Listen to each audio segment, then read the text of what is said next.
Muito bem, muito boa noite a todos e todas, meus amigos, minhas amigas do Grupo Espírita Luz e Amor.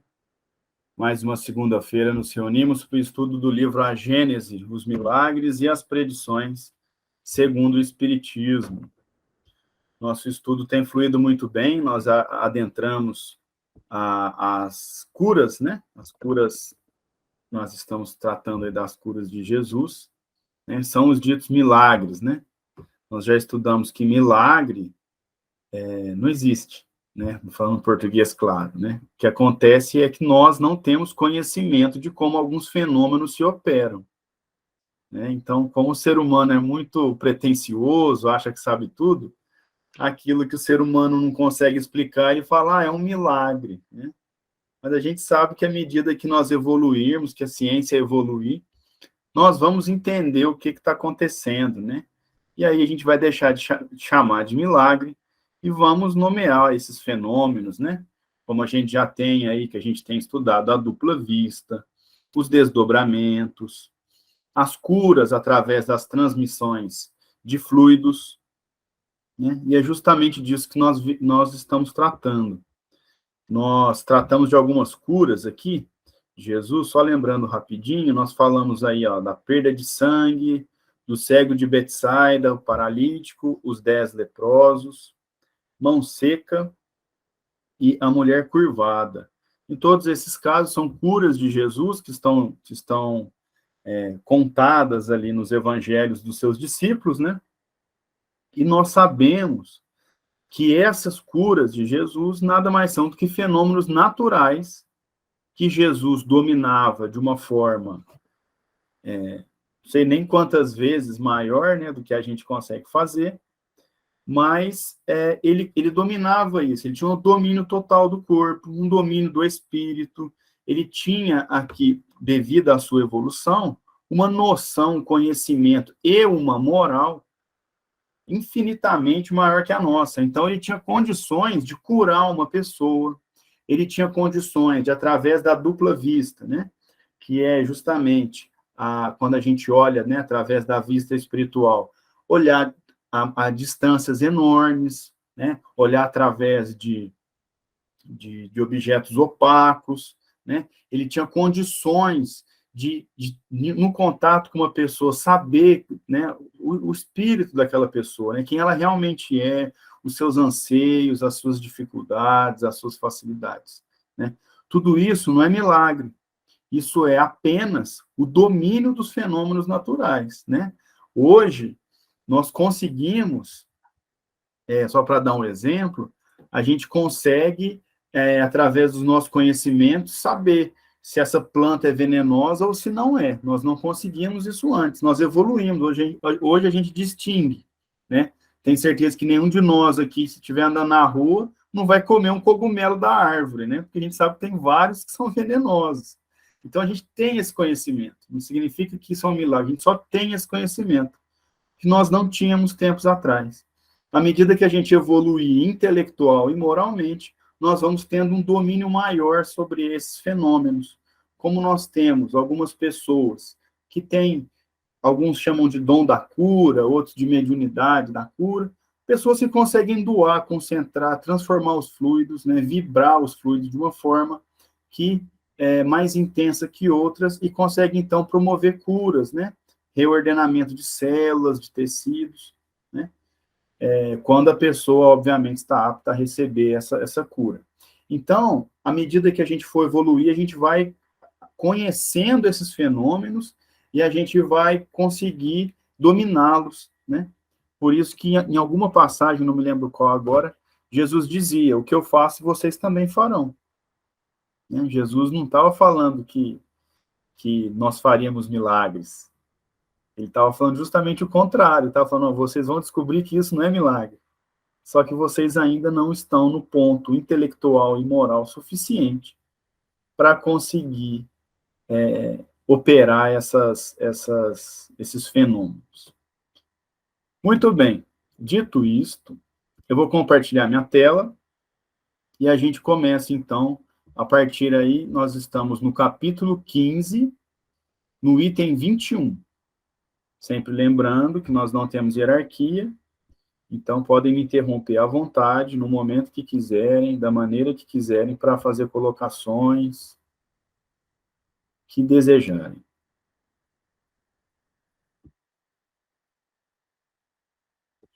Aqui nós vamos tratar agora do paralítico da piscina. Então, item 21, capítulo 15. Depois disso, tendo chegado à festa dos judeus, Jesus foi a Jerusalém. Ora, havia em Jerusalém a piscina das ovelhas, que se chama em hebreu Betesda. Não sei como é que é a pronúncia. Betesda. A qual tinha 5 galerias, onde em grande número se achavam deitados doentes, cegos, coxos e os que tinham ressecados os membros, todos à espera de que as águas fossem agitadas. Porque o anjo do Senhor, em certa época, descia àquela piscina e lhe movimentava a água, e aquele que fosse o primeiro a entrar nela, depois de ter sido movimentada a água, ficava curado, qualquer que fosse a sua doença. Ora, estava lá um homem que se achava doente havia 38 anos. Jesus, tendo-o visto deitado e sabendo-o doente desde longo tempo, perguntou-lhe: Queres ficar curado? O doente respondeu: Senhor, não tenho ninguém que me lance na piscina depois que a água for movimentada. E durante o tempo que levo para chegar lá, outro desce antes de mim.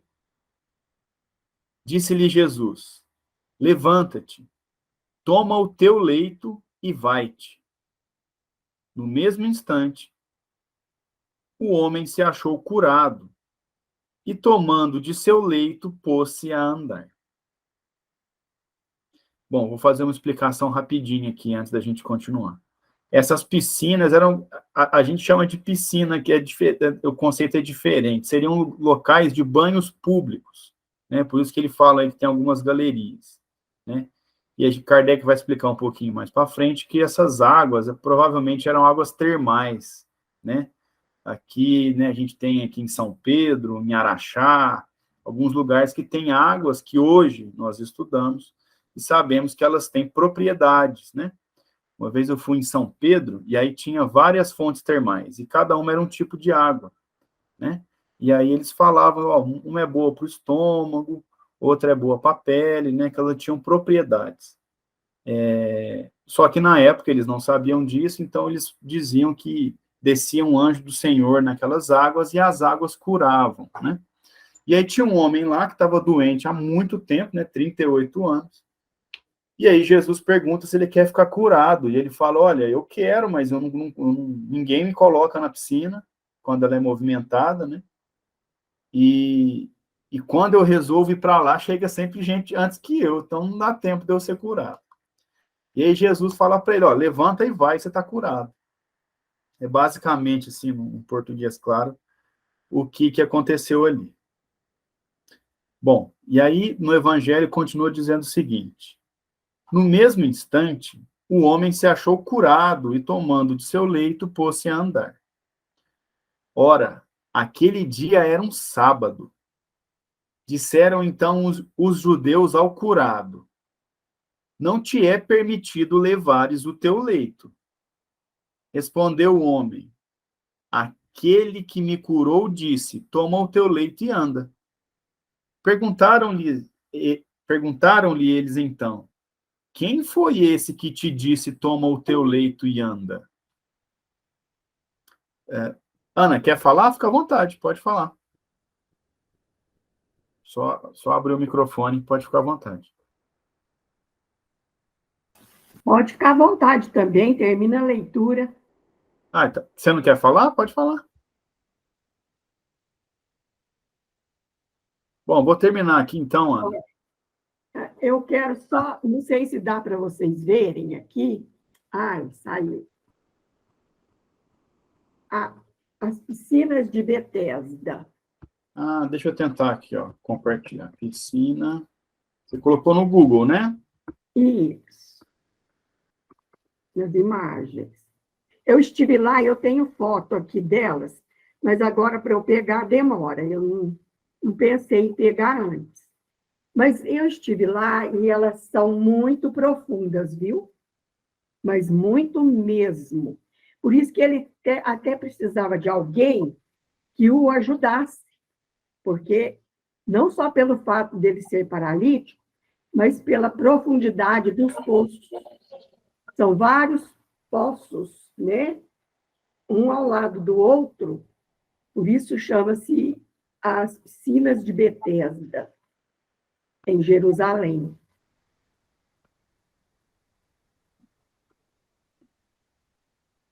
Eu tentei compartilhar aqui, mas eu não consegui. Mas realmente, não sei se está dando para ver aí. Ah, não está dando para vocês verem, né? É essa piscina aí profunda aí que a Ana está falando, bem grande, né? São vários, viu? São vários poços, não é uma só, não. Uhum. Tá tudo. Quando eu fui lá, estava tudo vazio, hein? Tudo sem água, não tinha água, não. Por isso que dava para ver a profundidade conforme na figura aqui. Perfeito, Ana. Era Obrigado. isso só que eu queria falar. Tá ótimo, obrigado. Vou voltar aqui, muito bem. Bom, então agora a gente tem uma noção melhor aí, né, com a imagem, com a explicação da Ana, do que eram essas piscinas, né? Fica um pouco mais claro da gente entender que realmente ele tinha que se deslocar, né? Passa por escada, né? E a piscina era muito profunda, precisava de alguém que o colocasse ali. Bom, mas aí estava um enrosco lá, porque os judeus estavam bravos porque era sábado. E aí o cara não podia sair de lá no sábado, né? Não podia tomar o seu leito, né? No sábado. E também a gente estudou também algumas curas anteriores, esse enrosco, né? Esse problema que esses judeus ortodoxos assim tinham com Jesus, porque ele operava milagres no sábado. E eles ainda seguiam aquela ideia que o sábado deveria ser guardado, numa analogia de que Deus teria trabalhado 6 dias e teria descansado no último, né? Só lembrando que o último dia da semana é sábado e não domingo. É que a gente costuma trabalhar na segunda, né? Acaba esquecendo que o último dia da semana é sábado. Então, tinha essa questão ali. Bom, e aí ele continua dizendo o seguinte, perguntaram-lhes então, quem te disse, toma o teu leito e anda? Mas nem mesmo que fora curado, sabia quem o curara, porquanto Jesus se retirara do meio da multidão que lá estava. Depois, encontrando aquele homem no templo, Jesus lhe disse, vês que fora curado, não tornes de futuro a pecar, para que te não aconteça coisa pior. O homem foi ter com os judeus e lhes disse que fora Jesus quem o curara. Era por isso que os judeus perseguiam a Jesus, porque ele fazia essas coisas em dia de sábado. Então, Jesus lhes disse, meu Pai não cessa de obrar até ao presente, e eu também obro incessantemente. Está no Evangelho de João, no capítulo 5, versículo 1 a 17. Fica à vontade, Ana, pode falar. E quando eu estive lá, o nosso guia ele sabia falar português, mas ele era judeu, era lá de Israel. E até hoje, eles não fazem nada, nada, nada no sábado. Ele falou para nós que até o papel higiênico que vai ser usado é cortado na sexta-feira, antes do pôr do sol. Até isso, hein? Ele falou para nós, que não fazem nada mesmo. Os alimentos, tudo, é tudo feito antes. certo? É proibido mesmo obrar ou fazer qualquer coisa obrar assim, no sentido da lida, né? No dia de sábado. Eles são bem severos em seguir a lei. A lei do Antigo Testamento, né, Ana? É, a lei do antigo. Bom, então acho que ficou claro aqui o que aconteceu, né, nessa passagem. E depois aí os judeus, então, tinham perseguiam Jesus por isso, falando, então, que ele não deveria trabalhar no sábado. E a resposta de Jesus, como sempre, né, foi o seguinte, ó, meu pai trabalha toda hora, né, trabalha até o presente instante, e eu também obro, né, eu trabalho, eu faço atividades incessantemente, né. Na passagem anterior, não sei se vocês se lembram, mas Jesus cura um paralítico e aí ele diz, né, esse homem sofreu tanto tempo, para que esperar mais? Só porque é sábado eu não posso curar ele, né? Claro que não foi com essas palavras, mas o significado era esse. Bom, agora vem as explicações de Kardec e dos espíritos, né? Item 22. Piscina, da palavra latina piscis, ou seja, peixe, entre os romanos, eram chamados os reservatórios ou viveiros onde se criavam peixes. Mais tarde, o termo se tornou extensivo aos tanques destinados a banhos em comum. Então, banhos em comum é porque um monte de gente ia entrar lá, né? Agora ele vai falar exatamente da piscina lá de Betsaida. Ô, Ana, qual que é a pronúncia? Betsaida? Bethesda? Não, detesto. Betesda, obrigado. Então, agora ele vai falar da piscina de Betesda, né? A piscina de Betesda, em Jerusalém, era uma cisterna próxima ao templo, alimentada por uma fonte natural, cuja água parece ter tido propriedades curativas. Por isso que eu fiz uma analogia lá com as fontes termais, né? Então, provavelmente, a água que tinha ali tinha alguma propriedade curativa. Depois ele continua. Era, sem dúvida, uma fonte intermitente que, em certas épocas, jorrava com força, agitando a água. Segundo a crença vulgar, esse era o momento mais propício às curas. Talvez, olha o cuidado de Kardec, talvez, ele não afirma categoricamente, talvez que, na realidade, ao brotar da fonte a água, mais ativa fossem as suas propriedades, ou que a agitação que o jorro produzia na água fizesse vir à tona a vasa salutar para algumas moléstias.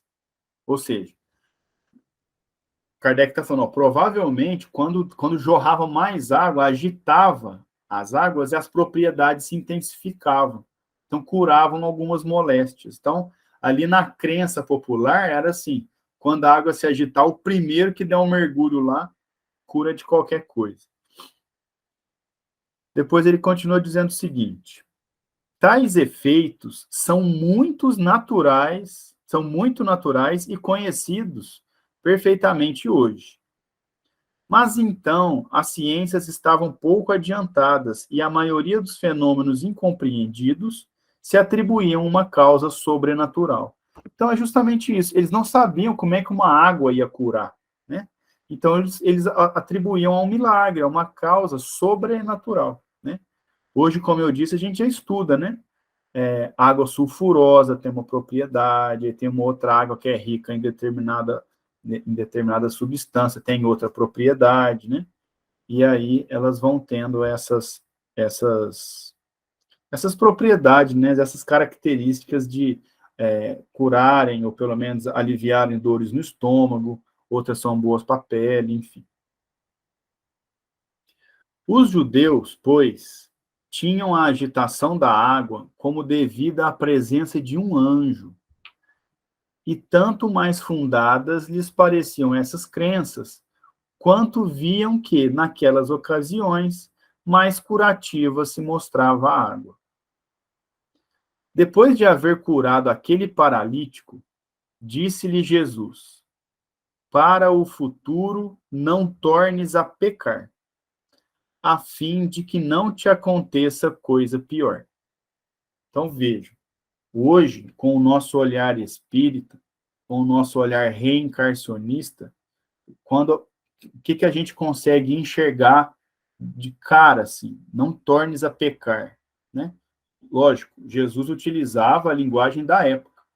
Hoje, a gente sabe que Jesus estava falando o quê para ele? Cuidado com o que você faz, porque tem consequências, né? Então, evite os erros, né? Porque a gente sabe que de encarnação em encarnação, a gente passa por provas e expiações, algumas para resgatar ou para dilapidar os problemas que nós temos, as dificuldades, né? O preconceito, a raiva, o egoísmo. E em outros casos, no caso, a gente passa por experiências para a gente afirmar ou para a gente reafirmar no nosso coração, no nosso espírito, determinados pontos, né? E aí ele continua dizendo: por essas palavras, deu-lhe a entender que a sua doença era uma punição, e que se ele não se melhorasse, poderia vir a ser de novo punido com mais rigor. Doutrina essa inteiramente conforme a do Espiritismo. Aqui eu vou fazer uma colocação minha, do Caio. Se alguém discordar ou quiser complementar, fica à vontade. Quando se diz aqui, Kardec diz punição, a gente não pode entender, pelo menos assim eu entendo, em punição como a gente pune aqui, né? Como um castigo. Você vai sofrer para aprender. Porque o sofrimento a gente sabe que não leva a conhecimento nenhum. Na verdade, a punição aqui seria a consequência dos seus atos, né? Então, a pessoa precisa, muitas vezes, né, nós todos, nós estamos passando por isso nesse momento, passar privações, situações delicadas, para que a gente aprenda algo. E isso em consequência do que a gente fez antes. Então, muitos de nós passam por dificuldades, enfim, dificuldades de ordem emocional, por exemplo, né? E aprende ao quê? A ser menos controlador, a abrir mais os olhos, deixar a vaidade de lado, vai lapidando o espírito. É assim que a gente evolui. Porque a gente sabe que o sofrimento, ele nos ajuda a crescer. Mas ele não é obrigatório. A gente pode crescer pelo amor.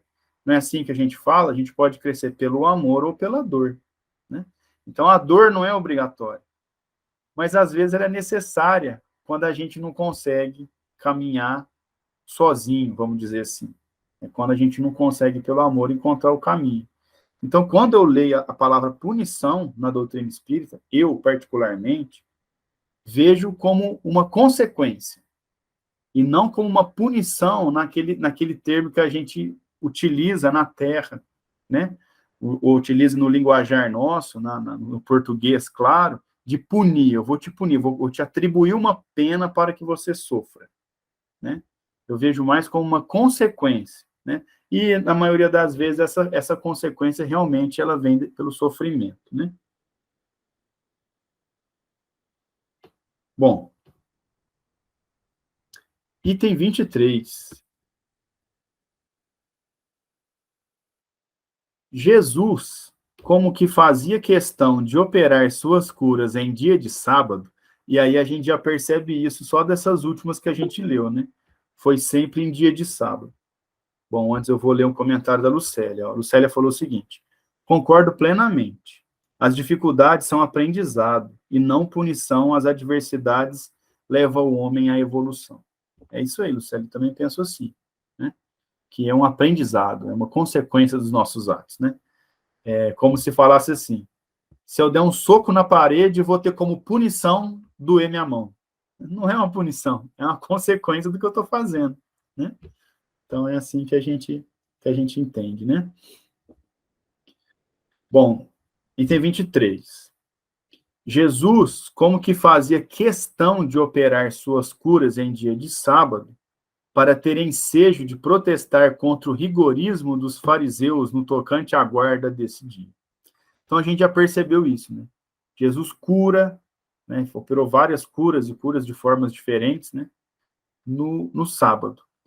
E aí, Kardec está nos dizendo o seguinte: isso era um protesto contra esse rigor, né, de não poder obrar, né, trabalhar aos sábados. Trabalhar e, como a Ana explicou também, não só o trabalho do ganha-pão, né, o trabalho dentro de casa, até os atos de higiene, né, Ana? Como você explicou, aí já tem que estar tudo no jeitinho para não ter que trabalhar. Então, era um protesto de Jesus, né? À vista de todos, no templo, perto do templo, fazer as curas no sábado. E aí Kardec continua. Queria mostrar-lhes que a verdadeira piedade não consiste na observância das práticas exteriores e das formalidades.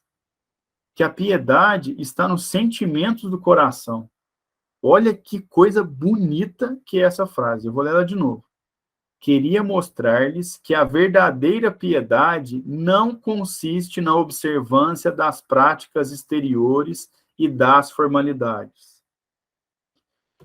Piedade não está no rito, não está no que a gente está vendo. Por isso que, apesar de alguns centros praticarem isso, a gente sabe que Kardec, no sumo da sua doutrina, coloca que a gente não tem rito. O Espiritismo não tem rito. Nós não temos uma roupa, né, para usar numa comunicação, numa reunião. Nós não temos hierarquia, né, porque isso é exterior. Onde que está o verdadeiro ali, o amor? Está no interior. Ó, está nos sentimentos do coração. Então, você pode estar lá cumprindo o rito, falando a palavra na hora certa, com a roupa certa, no lugar certo, e está desejando mal para quem está do seu lado. Ou está com o coração cheio de rancor. Ou você pode estar com uma roupa simples, né? Às vezes até sem conseguir falar o português claro, ali o que você falar de maneira certinha, mas seu coração está cheio de amor. E é isso que importa. Ana, pode falar, fica à vontade. Só lembrando que piedade aí é a piedade bíblica, não é aquela piedade no sentido de dó, certo? É a devoção, é a adoração. Perfeito, Ana, obrigado. Tinha passado batido aqui por mim, né? Então, veja, os fariseus aí, eles estavam demonstrando, né, ou tentando demonstrar essa devoção que a Ana disse, nas práticas. Então, assim, eu não trabalho de sábado para demonstrar que eu sou devoto a Deus, que eu admiro Deus. E Jesus fez o contrário. Tinha um cara que não conseguia andar, se eu posso curá-lo, se é sábado, se não é, não importa. O que importa é que meu coração está cheio de amor, eu quero curá-lo, né? Jesus estava mostrando exatamente que o que importa é o nosso sentimento. Por isso que também a gente tem aí uns guias, né, no Evangelho segundo o Espiritismo, nós temos guias de oração. Mas a oração, né, a gente tem a oração pelos que faleceram, pelos que estão em apuros, mas é só para ajudar, porque às vezes a gente trava. Porque o que importa numa oração é o que você está pensando, que você está vibrando. Se você está falando amém, se você está falando que assim seja, se você está falando qualquer coisa, isso é só um detalhe. O que importa é onde está nosso pensamento. Bom, depois Kardec continua. Justificava-se, está falando de Jesus, justificava-se declarando: meu Pai não cessa de obrar até ao presente, e eu também obro incessantemente. Quer dizer, Deus não interrompe suas obras, nem sua ação sobre as coisas da natureza em dia de sábado. Ele não deixa de fazer que se produza tudo quanto é necessário à vossa alimentação e à vossa saúde. E eu lhe sigo o exemplo, né? Então, Jesus está falando, ó, não importa. Até porque a divisão em dias da semana, quem fez foi a gente, né?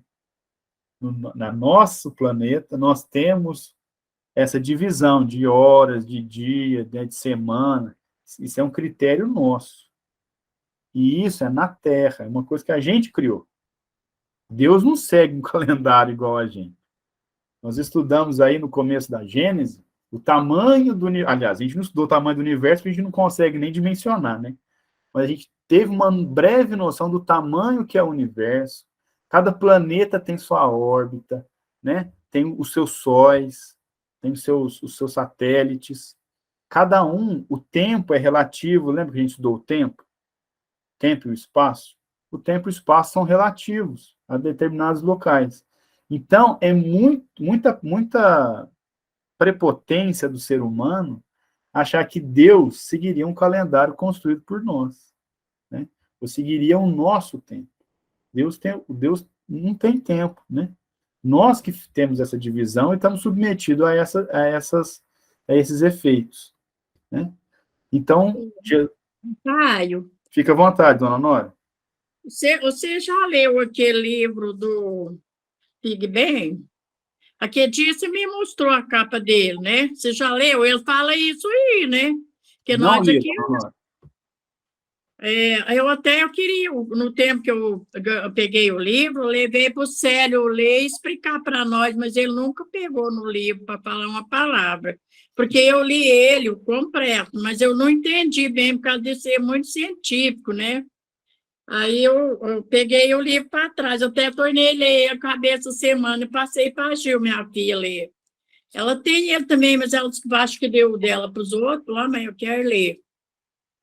Aí ele fala essas palavras aí, né, que a gente que marca tudo, né? As horas, o dia da semana, tudo isso. E fala muito das estrelas, né? No sol, nas estrela mãe. Nossa, muito bonito o livro. Eu gostaria que uma pessoa igual você lesse ele para você explicar para nós, porque aquilo lá é muito difícil entender. Dona Honória, eu não li o livro, igual você falou aí, né? Mas imagino que seja dificílimo, porque isso aí é um assunto muito complicado, né? Eu não domino, assim, o que eu sei e o que a gente vai aprendendo, né? E principalmente o que eu aprendi aqui no comecinho da Gênesis.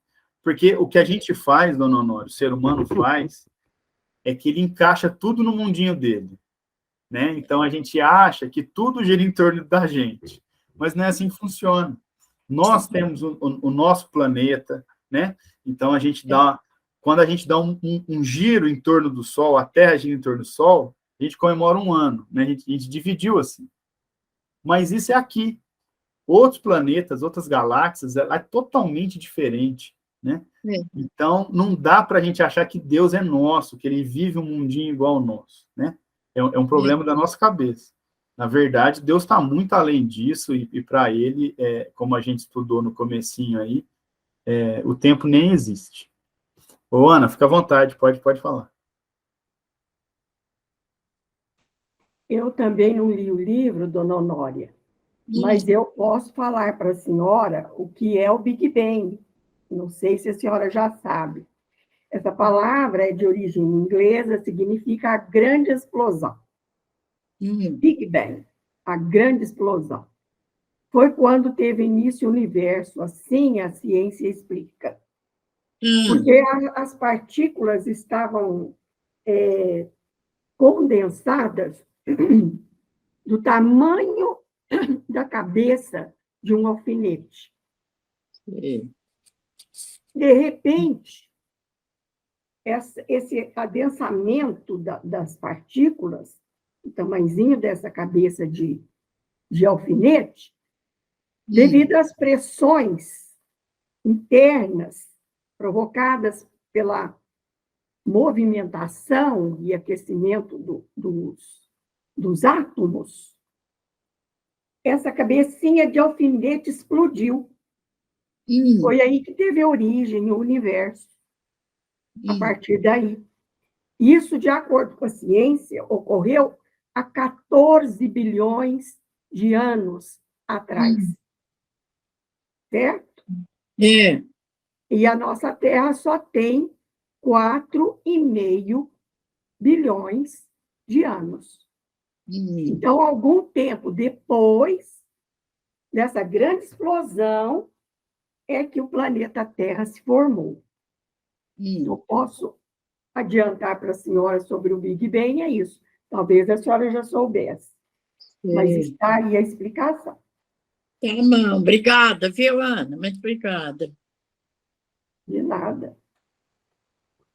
Porque o Galileu fala, né, que ele ainda tem que aprender, né? Ainda tem muitos que tá acima dele, né? E eu falei, nossa, imagina bem, a gente acha, né, que o Galileu é um espírito muito evoluído, né? Ele já fala.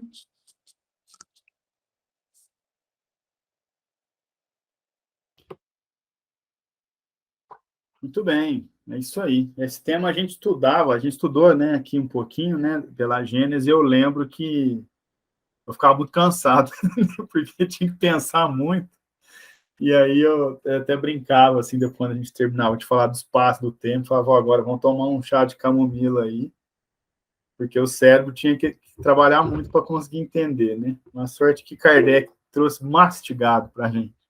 Fica à vontade, Verinha.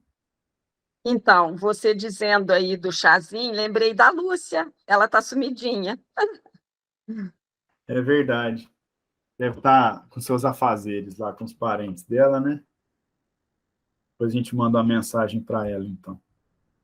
Bom, próxima cura de Jesus que nós vamos estudar aqui é o cego de nascença. Eu acho que talvez seja uma das mais famosas, né? Curas de Jesus. Vamos lá. Item 24. Ao passar, viu Jesus um homem que era cego desde que nascera. E seus discípulos lhe fizeram esta pergunta: Mestre, foi pecado desse homem ou dos que o puseram no mundo que deu causa a que ele nascesse cego? Olha que pergunta. O cara aqui, ele nasceu cego. Nasceu cego. Gravem isso. Nasceu cego. E aí os discípulos perguntaram: ele é cego por algum pecado dele ou dos pais dele? E aí vamos ver o que Jesus respondeu. Jesus lhes respondeu: não é por pecado dele, nem dos que o puseram no mundo, mas para que nele se patenteiem as obras do poder de Deus. Então não é pecado nem dele, nem dos pais. É para que nele se patenteiem, ou seja, fique gravada, né, seja comprovada as obras do poder de Deus. Depois ele continua. É preciso que eu faça as obras daquele que me enviou, enquanto é dia. Vem depois a noite, na qual ninguém pode fazer obras. Enquanto eu estou no mundo, sou a luz do mundo. Tendo dito isso, cuspiu no chão e, havendo feito lama com sua saliva, ungiu com essa lama os olhos do cego e lhe disse: vai lavar-te na piscina de Siloé, que significa enviado.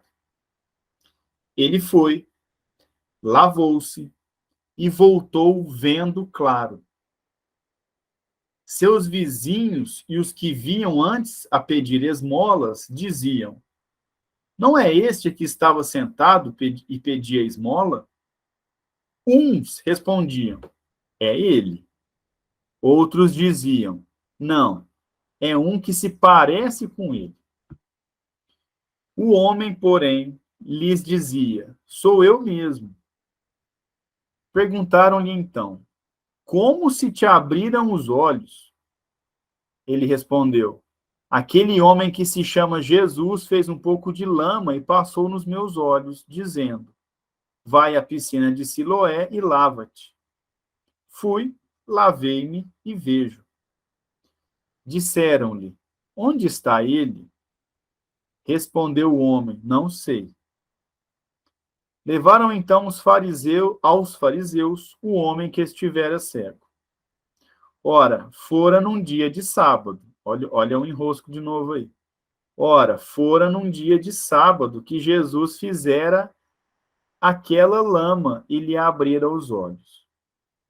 Também os fariseus o interrogaram para saber como recobrar a vista.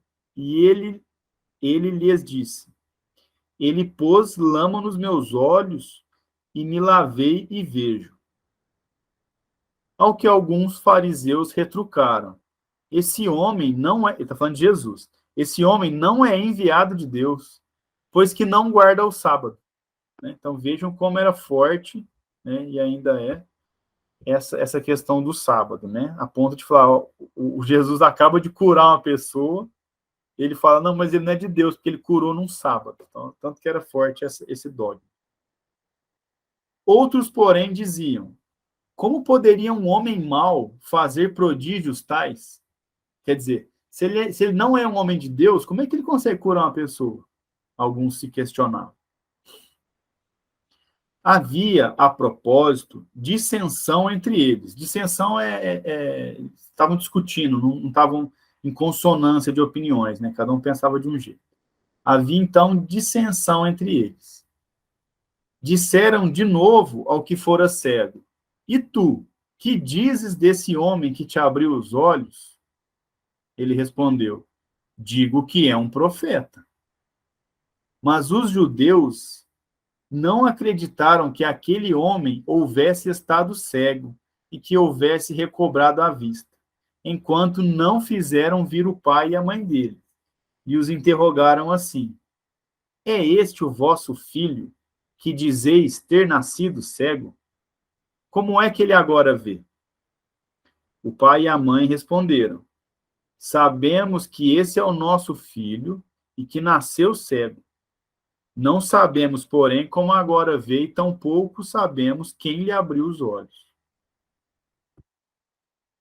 Interrogai-o, ele já tem idade, que responda por si mesmo. Né? Então, os pais falam, a gente não sabe, pergunta para ele, que ele já tem idade para saber por si mesmo. Pode falar, velhinha, fica à vontade. Então, uma coisa que me chamou a atenção ali no começo da leitura do cego, que disse que ele pedia esmola, né? Olha como, daquele tempo até agora, já evoluiu. As pessoas com deficiência, elas são, como diz assim, incluídas na sociedade? Incluídas e incentivadas a pôr em prática os dons que elas têm, né? Então, tanto na parte que normalmente uma pessoa dessa consegue algum benefício do governo, quanto o Braille e tanta coisa que acontece que eles conseguem sobreviver por si só. Isso é muito legal, não é? Isso é muito bonito. Isso é evolução, né, Vera? Isso. O que restava para uma pessoa deficiente na época, né, um cego, uma pessoa que não consegue andar, ou que falta um membro, era pedir esmola, né? Hoje a gente já evoluiu, a gente tem aí trabalhadores, né? A gente tem leis que incluem essas pessoas, né? Até com uma obrigatoriedade para que elas trabalhem, né? Aqui em Franca a gente tem um monte, tem várias empresas, né? Tem pessoas aí. Isso é inclusão, isso é evolução, né? A gente consegue entender que as pessoas são tão produtivas quanto as que não têm nenhuma deficiência tão evidente assim, né? Então, igual o laboratório ali perto da Santa Casa, em frente ao Banco Itaú, eu não sei ainda se trabalha um Carrijo. Ele é filho de um primo primeiro da minha mãe. Os dois eram cegos, né? E eu contava que ele ia para Ribeirão, eles falavam, pai, vira à esquerda. Quando chegava, vira à direita. Ele falava, olha, eu sabia muito mais do que eu tinha a minha visão boa. E ele trabalhava lá, tinha um desses que trabalhava lá no laboratório. Não sei se ainda trabalha, porque eu não vou lá mais, mas com certeza ainda trabalha. Eu acho que ele é novo para ser aposentado. Como que é a vida, né? Nós temos que evoluir muito ainda, especialmente em questão de legislação, mas é inegável que há uma evolução muito grande aí, e a gente está cada vez mais em comunhão, porque viver em comunhão é todo mundo junto, não é só uma parte da população, tem que estar todo mundo junto, né? Trabalhando, frequentando os lugares, né? Você vê prédio público hoje, tem que ter acessibilidade, né?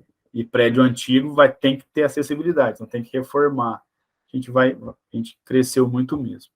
Muito bem observado, velhinho. Bom, então, foram perguntar para os pais do cego, né, se era esse mesmo que estava cego e como é que ele tinha sido curado. E os pais falaram, ó, pergunta para ele já pode responder por si mesmo. Bom, aí continua.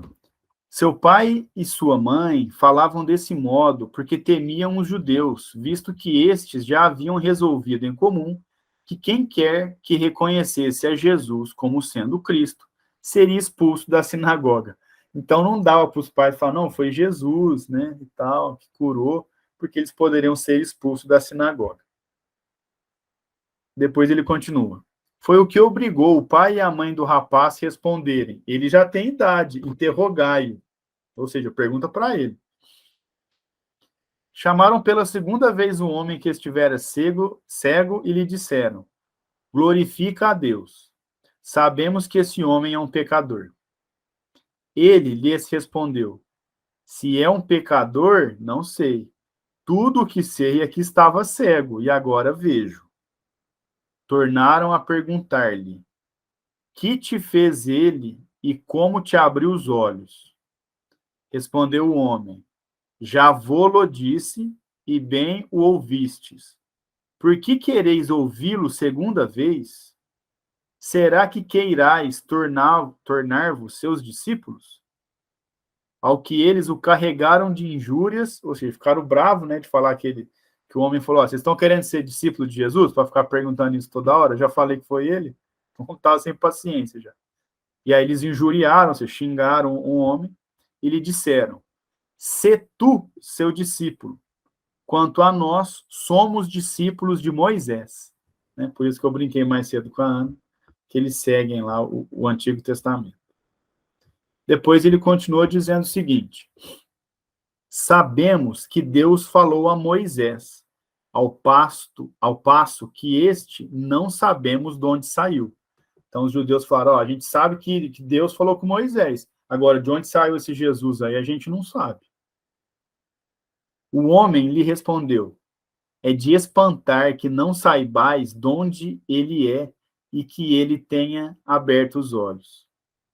Ora, sabemos que Deus não exalça os pecadores, né? Exalçar é exaltar.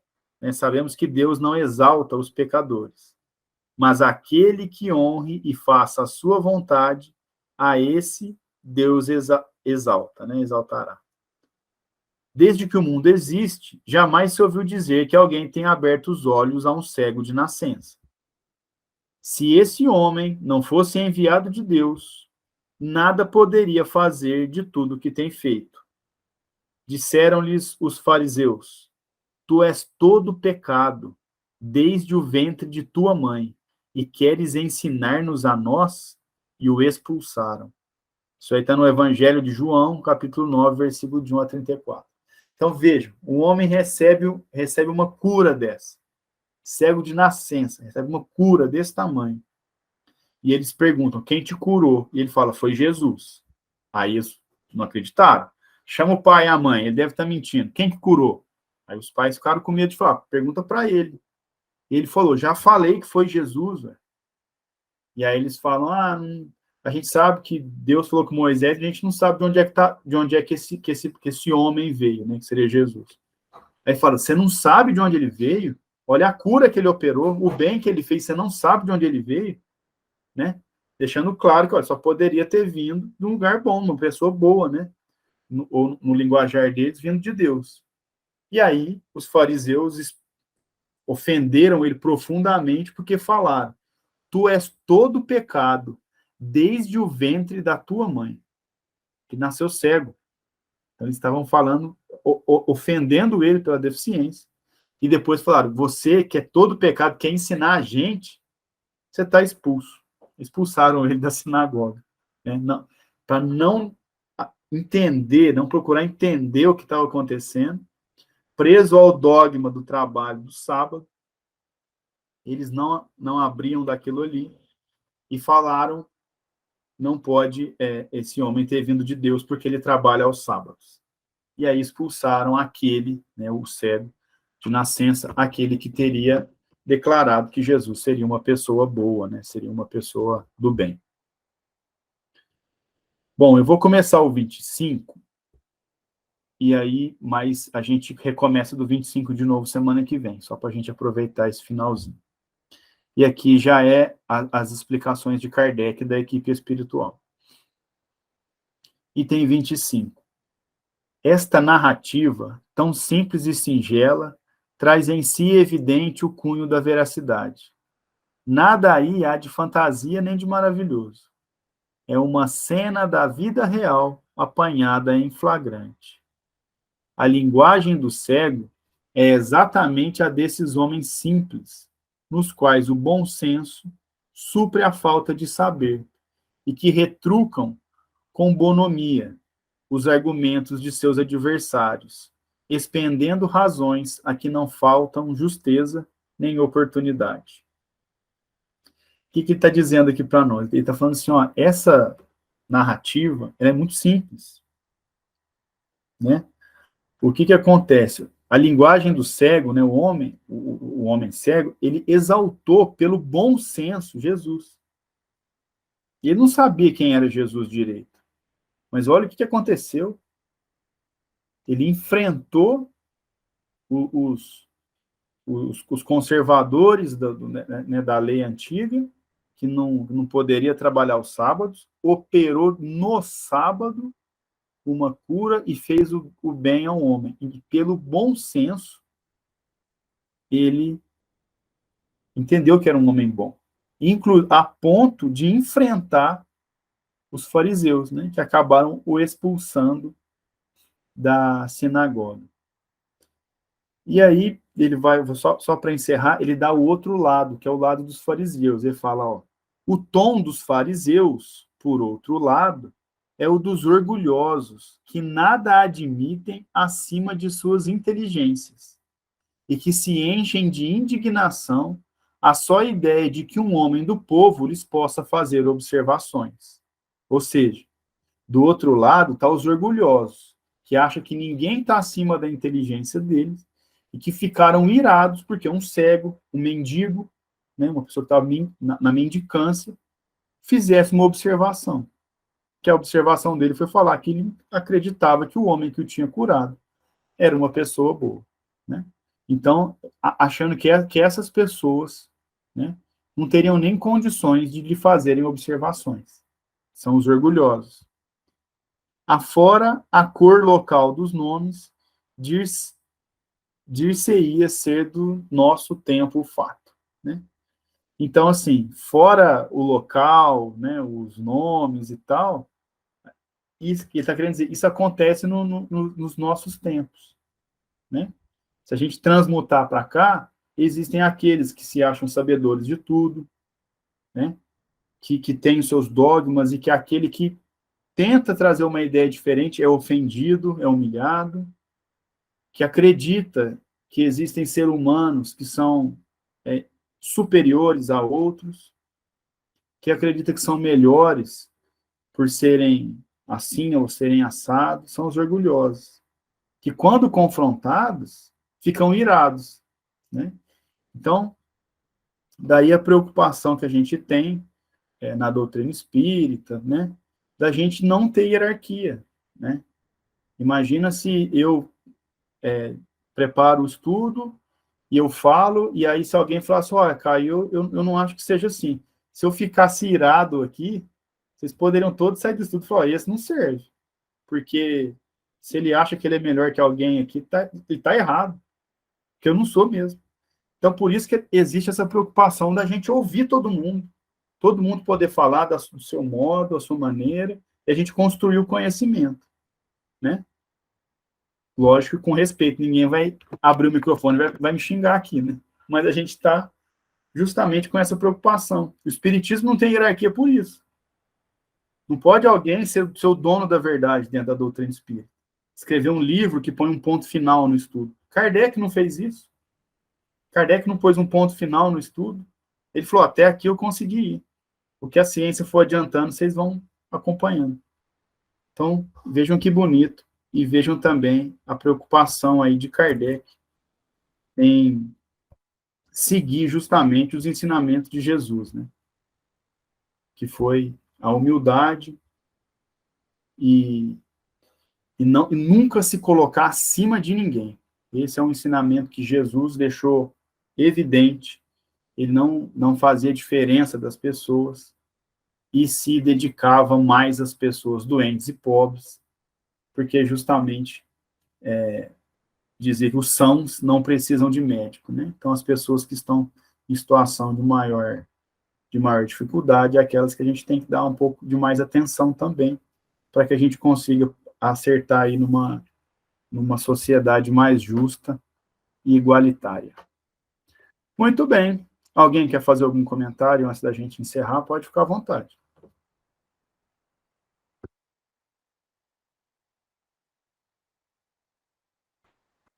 Não, todos quietinhos. Muito bem. Então tá. Na semana que vem, então, aí a gente continua no capítulo 15, a gente retoma o item 25 para manter o raciocínio que Kardec coloca, né, que é muito lógico e traz as ideias assim em fila. Então a gente volta no item 25.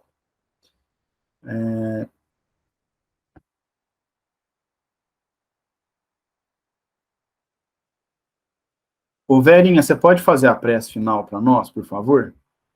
Posso sim. Obrigado. Então, depois de uma noite tão produtiva, com aprendizado de excelência a respeito do que Jesus fez aqui, do que ele nos deixou, principalmente a humildade.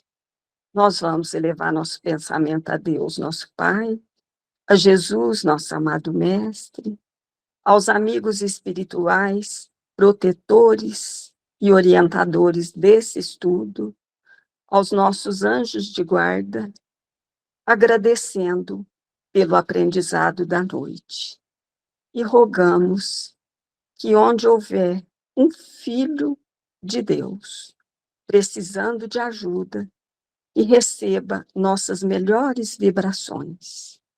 Que o nosso lar seja abençoado, a nossa semana, nossa família, nossa cidade, nosso país, o mundo inteiro. Que assim seja.